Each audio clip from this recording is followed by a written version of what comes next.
আজ তোমাদের সাথে চিকেন রান্নার রেসিপি শেয়ার করব। এদিকে চিকেন ধোয়া হয়ে গেছে, এদিকে আলু কাটা হয়ে গেছে। আলুটা দেখে কেউ হেসো না, আমাদের বাড়িতে একটু আলুর পরিমাণটা একটু বেশিই থাকে, ঝোলের থেকে আলু বেশি খায়। এদিকে শুধু পেঁয়াজটা কাটা হয়েছে, এখনও মশলাপাতি বাকি আছে, ওগুলো এখনও রেডি হয়নি। চলো রেডি করে নিই। এটা তো বন্ধুরা তেল গরম হয়ে গেছে, আলু দিয়ে দিচ্ছি।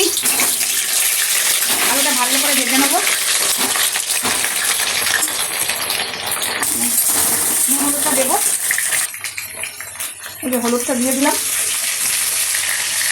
একটু নুনও দিয়ে দিলাম। নুন হলুদ দিয়ে ভালো করে গ্যাসটা বাড়িয়েই ভাজবো লাল লাল করে। আজকে মাংসর ঝোল হবে, আজকে একদম সিম্পলভাবে ঝোল হবে। না চিকেন মশলা দেবো, না টমেটো দেবো, না ধনে পাতা দেবো, না গরম মশলা দেবো, কিন্তু ঝোল হবে অন্য স্টাইলে, মানে একদম সিম্পল।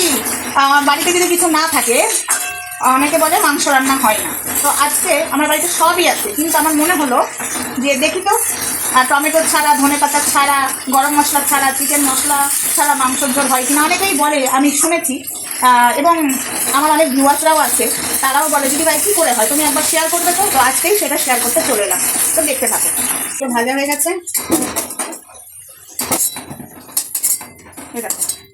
ভাজা হয়ে গেছে। এই তেলেই এখন মাংসটা রান্না করবো। গ্যাসটা একটু কমিয়ে দিলাম, এই যে তেজপাতা আর শুকনো লঙ্কা দিয়ে দিলাম,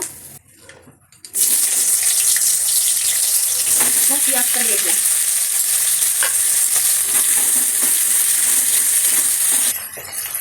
পেঁয়াজের ওপরে না নুনটা দিয়ে দেবো, তাহলে পেঁয়াজটা একটু নরম হয়ে যাবে, ভাজতে সুবিধা হবে। নাড়াচাড়া করে নিচ্ছি, এটা একটু ভালো ভাজা করে নিই। রসুন বাটাটা দিয়ে দিলাম।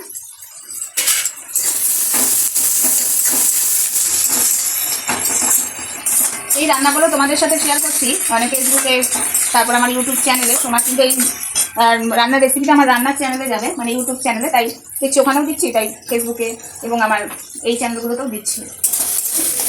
ওই রান্নার চ্যানেলে ওটা গানের সঙ্গে দেয় এই ভিডিওটা, মানে ভয়েস থাকে না, শুধু গান থাকে। আর তোমাদেরকে মানে দেখাবো বলে কী কী দিয়ে চিকেন রান্না করছি বা আর যা রান্নাগুলো করছি, তাই জন্য ওখানে ভয়েস মানে বলে দিচ্ছি, তোমাদের সুবিধা যাতে হয়। এই যে লঙ্কার গুঁড়ো দিয়ে দিলাম, এটা কিন্তু ঝাল লঙ্কা, ঠিক আছে, এটা কালারিং লঙ্কা নয়। এই পেঁয়াজের ওপরে যদি দিয়ে দাও, তাহলে কালারিং হওয়ার জন্য বা চিনি বা কালারিং লঙ্কার গুঁড়ো দিতে হবে না, এই লঙ্কার গুঁড়োতেই কাজ হয়ে যাবে। আর যারা কাঁচা লঙ্কা খাও তখন তারা দিতে পারো কালারিং লঙ্কা, বা যারা লঙ্কা গুঁড়ো খাও তাদের জন্য বলছি চিনি বা কালারিং লঙ্কা দিতে হবে না। এবার এর ওপরে জিরে বাটা, আদা বাটা আর ধনে বাটা মশলাটা দিয়ে দিলাম।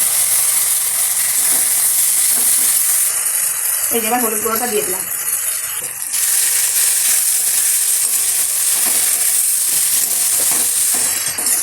এই যে ভালো করে নেড়ে চেড়ে নিই।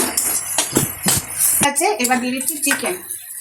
চিকেনটা আজকে বেশি নেই, অল্প আছে, মানে একবারের জন্য, কিন্তু তাও আবার ঝোল হবে। আলু দেখে অনেকেই বলবে চিকেন ওইটুকু আর আলু বেশি। আমাদের বাড়িতে এক একজন 4-5টা পিস করে আলু খায়, ওই জন্য আলুটা দিতে পারি, আমি 2 পিস খাই। এই ভালো করে নাড়িয়ে চাড়িয়ে নিচ্ছি, আলুটা একটু বাদে দেবো। ভালো করে নেড়ে চেড়ে দিলাম, এবার দিয়ে দিলাম ঢাকা।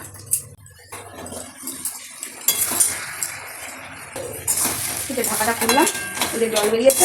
এবার দেবো আলু, এবার দিয়ে দিলাম আলু, ভাজা ভাজা আলুগুলো ভালো করে এবার কষানো হবে। আর এদিকে হচ্ছে গরম জল, গরম জল দেবো, ঠান্ডা জল আমি কোনো তরকারিতেই দিই না। এবার নাড়াচাড়া দিয়ে দিলাম, এবার একটু ঢাকা দিয়ে দিই। বন্ধুরা জল বেরিয়ে একদম জল শুকিয়েও গেছে, এই যে এবার তেল বেরোচ্ছে, তেল এই দেখো, দেখতে পাচ্ছ তেল বেরোচ্ছে। হ্যাঁ, যতক্ষণ না তেল ছাড়ে কষাতে কষাতে ততক্ষণ কষিয়ে দিতে হয়। এবার তেল ছেড়ে গেছে, ভালো করে একটু নেড়ে চেড়ে নেবো, তারপরে গরম জল দেবো, যেহেতু এটা মাংসের ঝোল হবে, মানে চিকেনের ঝোল, ঠিক আছে, তাই এবার জল দিতে হবে। আর আমার বেশিরভাগ কষাই খায়, তো আজকে আমার বাড়ির মেম্বাররা বলছে একটু পাতলা ঝোল খাবো, অনেক কদিন কষা খাওয়া হয়ে গেছে। আমি ঠিক আছে চলো আজকে ঝোল করে দিই। এই যে গরম জল দিয়ে দিলাম, বেশি জল দেবো না, মানে এই ঝোল বলতে একদম সেই পাতলা গঙ্গা জল নয়। এই যে এবার ঢাকা দিয়ে দেবো ভালো করে। এবার দিয়ে দিচ্ছি ঢাকা, ওই ছোটো ঢাকাটা হবে না, তাই বড় ঢাকা দিয়ে দিলাম। ঢাকা খুলে দেখছি কমপ্লিট, চিকেন রান্না আমাদের কমপ্লিট, আমাদের চিকেন রান্না কমপ্লিট।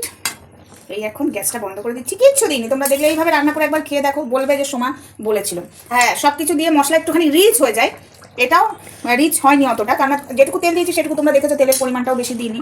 আর ওইভাবে যদি তোমরা লঙ্কার গুঁড়ো দাও না পেঁয়াজের ওপরে, বেশ লাল লালও হয়, আর মনে হয় যেন অনেক তেল মশলা দিয়ে রান্না হয়েছে, কিন্তু না, এটা একদম পাতলা পাতলা, মানে কি বলবো, ঝোল, মানে রুগীরও ঝোল নয়, এবং এটা সবার খাওয়া ঝোল, ঠিক আছে, মানে সবাই খেতে পারবে, রুগী থেকে মানে যে সুস্থ সেও খেতে পারবে, শুধু অসুস্থ নয়। চলো টাটা, বাই বাই।